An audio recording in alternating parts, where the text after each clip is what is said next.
कहाणी केशरी गुरुवारची. हे गुरुवार कधीही करतात, पण जास्त करून ते मार्गशीर्ष महिन्यात करतात. हे गुरुवार तसे श्री दत्तांचे आहेत. पण यामागील कहाणी काय आहे हे आपण जाणून घेऊया. आटपाट नगर होते. तेथे एक म्हातारी राहत होती. तिला 3 मुलगे होते. तिला 3 सुना होत्या. सावित्री, लक्ष्मी, पार्वती.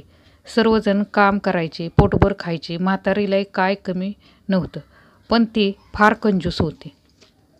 खर्च करायचा तिला जीवावर यायचा.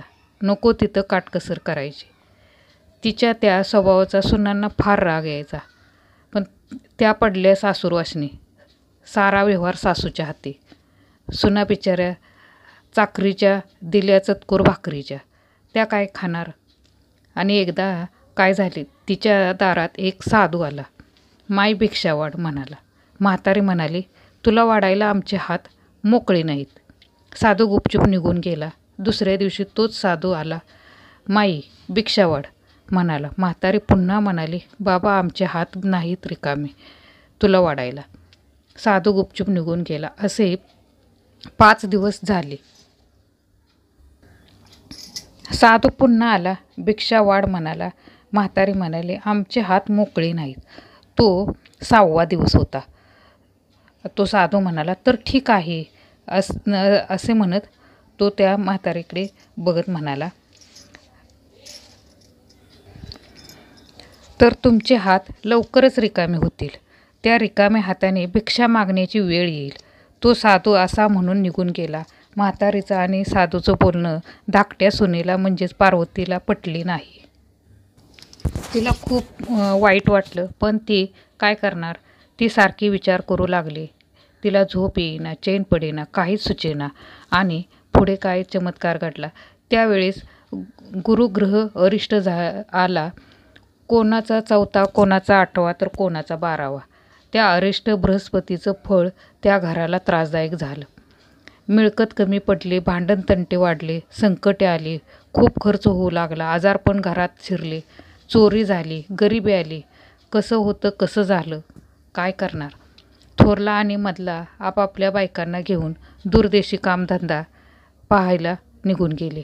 पोट भरायला निघून गेले. धाकटा शंकरही गेला, पण त्याने पार्वतीला घरीच ठेवले सासूच्या सेवेला. धाकटी सून एकटीच राहिली. पार्वती मोलमजुरी करायची, कशी तरी दोघींचे पोट भरायचे. पार्वती सारखी विचार करायची, ही अशी दशा कशामुळे झाली असेल. तिला एकदम आठवण झाली ती त्या साधूची. साधू दारात यायचा, तो भिक्षा मागायचा, तेव्हा सासू म्हणायचे हात मोकळे नाहीत. हे 6 वेळा असं झालं. साधूने श्राप दिला, हात मोकळे होतील. भिक्षा मागायची वेळ येईल, त्यामुळेच ही अशी वेळ आली. गुरुचा श्राप भोवला. पार्वतीने माफी मागितली. गुरुदेवा, आमची चूक झाली, क्षमा करा. आमचे संसार सुखाचे करा, काहीतरी मार्ग दाखवा. त्या रात्री तिला स्वप्न पडलं. तिच्या स्वप्नात सगळे पिवळं पिवळं दिसलं. पिवळं वस्त्र, पिवळी फुले, पिवळे धान्य, पिवळे फळे, पिवळे सोनं. पार्वतीला जाग आली. उठून बसली. तिनं हात जोडले, क्षमा मागितली. म्हणाली, गुरुदेवा, तुझी पूजा पिवळ्या साहित्याने करीन. पिवळे वस्त्र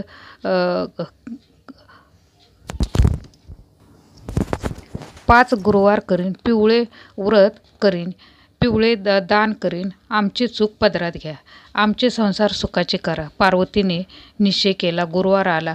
ती पिवळे वस्त्र नेसली, पिवळे पदार्थ पूजेला घेतले. तिने पूजा केली. दिवसभर उपवास केला.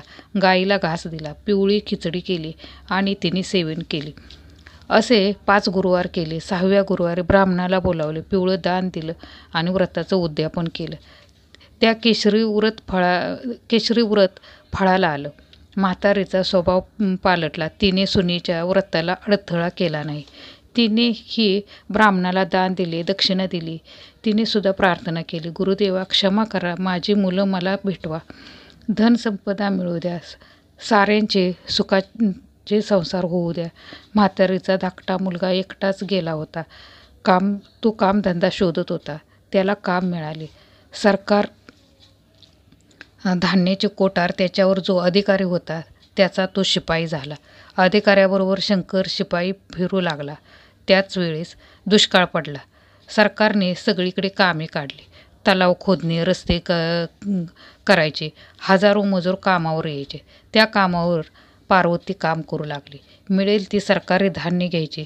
सासूसुनेचे पोट भरायचे. एकदा त्या कामावर सरकारी मोठा अधिकार आला. त्याने कामाची पाहणी केली. त्यांना ज्यादा धान्य द्यायचे, कपडे द्यायचे, भांडी द्यायचे. त्या अधिकाऱ्याबरोबर शंकर आला होता. त्या रांगेत पार्वती होती. तिने शंकरला पाहिले आणि शंकरनेही तिला पाहिले. दोघांच्या डोळ्यात पाणी आलं. वाटपाचं काम संपलं. शंकरने अधिकाऱ्याला सांगितलं. त्या अधिकाऱ्याने पार्वतीला बोलावलं. दोघांची भेटगाठ झाली. आनंद झाला. शंकरने रजा काढली. तो घरी आला. म्हातारीला भेटला.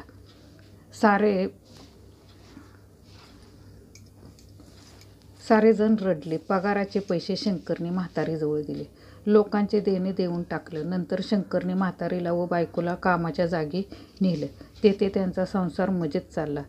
तिला दिवस गेले. सुंदर गुटगुटीत मुलगा झाला. पार्वती म्हणाली, मी पिवळ्या गुरुवाराचे व्रत केलं, त्याचं फळ चांगलं मिळालं. म्हातारे नातवाला खिळवू लागले. कोडकौतुक करू लागले. दत्ता दत्ता असे सारखे म्हणू लागले. शंकरचे दोन्ही भाऊ कुठेतरी गेले होते. तेथे ते मोलमजुरी करून पोट भरत होते. शंकरने त्याचा शोध घेतला. त्यांना राजधानीत घेऊन आला. नोकऱ्या मिळवून दिल्या. सारेजण एकत्र आले. म्हातारीने देवाला हात जोडले. थोरल्या सावित्रीला 2-3 मुलं होती. मधली लक्ष्मी दुःखी कष्टी होती. तिला एक मुलगा झाला. तो लहानपणीच वारला. नंतर मुलगी झाली. ती हे बाळपणीतच गेली. संतती वाचत नव्हती. सतत असं का होतंय? वैद्यबुवा म्हणाले, प्रकृती ठीक आहे, मग संततीला पिडा का? कोणता दोष लागला? पार्वतीने विचार केला. पूर्वजन्मीचे पाप काहीतरी आडवं येत असेल. काही का असेना, लक्ष्मीने पिवळ्या गुरुवारचे व्रत केलं. तिने लक्ष्मीला पिवळ्या गुरुवार व्रताचे महात्म्य सांगितले. लक्ष्मीने हे व्रत समजावून घेतलं. तिनं निश्चय केला. लक्ष्मीने 5 गुरुवार केले. 6व्याला उद्यापन केलं. मनोभावाने पूजा प्रार्थना केली. श्री दत्तांच्या कृपेने लक्ष्मीला मुलगा झाला. सुंदर, गुटगुटीत, सशक्त. त्या मुलाचे नाव दिगंबर असे ठेवले. म्हातारीचे भजन सुरू झाले. दत्ता दिगंबरा ये रे, सावळ्या मला भेट दे रे. दिगंबर 12 वर्षाचा होईपर्यंत सुनेने पिवळ्या गुरुवारचे व्रत केले. तिला संततीचं सुख मिळालं. तर नेहमीच्या गुरुवारचे नियम वेगळे आणि पिवळ्या गुरुवार व्रताचे नियम वेगळे. या व्रताचं फळ आगळं वेगळं. मनात हेतू धरून निष्ठेने हे व्रत पार्वतीने केलं, लक्ष्मीने केलं. त्यांचं दत्तकृपेने कल्याण झालं. संतती, संपत्ती, सुख, समाधान, शांती, वैभव आणि प्रगती जशी त्यांना लाभली तशी तुम्हा लाभो. ही 60 उत्तराची कहाणी. 5 उत्तरी सुख संपूर्ण. तर ही माझे केशरी गुरुवार व्रताची कहाणी कशी वाटली? जर तुम्हाला आवडले तर चॅनलला लाईक करा, शेअर करा, सबस्क्राईब करा. धन्यवाद.